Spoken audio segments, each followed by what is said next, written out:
കൂട്ടാരിയുടെ വീട്ടിലൊക്കെ വെള്ളം കയറി എന്ന് പറയുന്നുണ്ട്. അതെ, മിക്ക സ്ഥലത്തും വെള്ളം കയറുന്നുണ്ട്. ഇപ്പൊ ഭയങ്കര മഴയല്ലേ, മഴ നിർത്താണ്ട് പെയ്യല്ലേ. നമ്മുടെ ഇവിടെയൊക്കെ അധികം വെള്ളം കയറിയിട്ടില്ല എന്ന് പറയാ.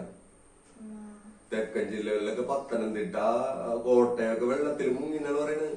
അതുപോലെ ഇന്നലെ കണ്ടില്ലടി, മണ്ണിടിച്ചിലുണ്ടാവും പറഞ്ഞ മണ്ണിടിച്ചിലെടുക്കാൻ വീഡിയോഗ്രാഫർമാരൊക്കെ കൂടി പോയി കേറുന്നു.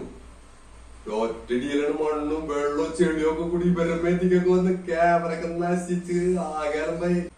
ഭയങ്കര അപകടങ്ങളുണ്ട് മഴ. സ്കൂൾ അവധി കൊടുത്തത് നന്നായി ഇവിടെയാണെങ്കിൽ അല്ലേ. പിന്നെ കുട്ടായില്ലേ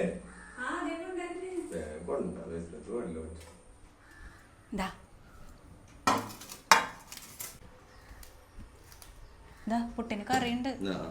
കുറച്ച് വെച്ചിട്ടുണ്ട്.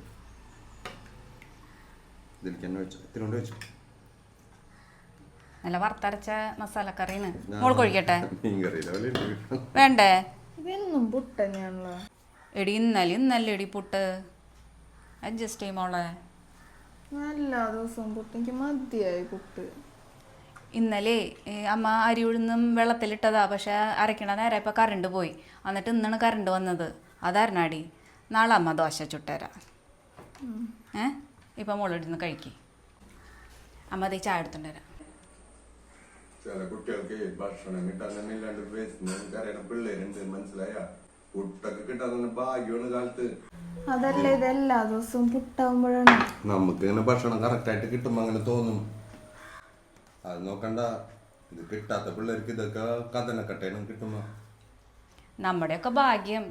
ഈ ഫ്ലഡിലും പ്രളയത്തിലൊക്കെ നമ്മൾ വീട്ടിലിരുന്ന് ഭക്ഷണം കഴിക്കണ്. എത്ര പേരാണ് ക്യാമ്പിൽ പോയിട്ട് ഒരു നേരത്തെ ഭക്ഷണത്തിലും ഒരു നേരം ഭക്ഷണം കിട്ടാണ്ടും ഒക്കെ അഡ്ജസ്റ്റ് ചെയ്യണത്. നമ്മ ഈശ്വരന് നന്ദി പറയണം, നമുക്ക് ഇങ്ങനെയെങ്കിലും കിട്ടണുണ്ടല്ലോ എന്ന്. അവനാൻ്റെ വീട്ടിലിരുന്ന് ഭക്ഷണം കഴിക്കാമെന്ന് പറയുന്നത് തന്നെ ഇപ്പോഴത്തെ കാലത്ത് ഒരു ഭാഗ്യമാണ്. അപ്പം നമുക്കുള്ളതിൽ ഈശ്വരന് നന്ദി പറഞ്ഞ് മുന്നോട്ട് പോവാ. പിടിക്കല്ലേ. നാളെ ദോശ ഉണ്ടാക്കി തരാം. നിന്റെ ഫേവറേറ്റ് തക്കാളി ചമ്മന്തി ഉണ്ടാക്കാം.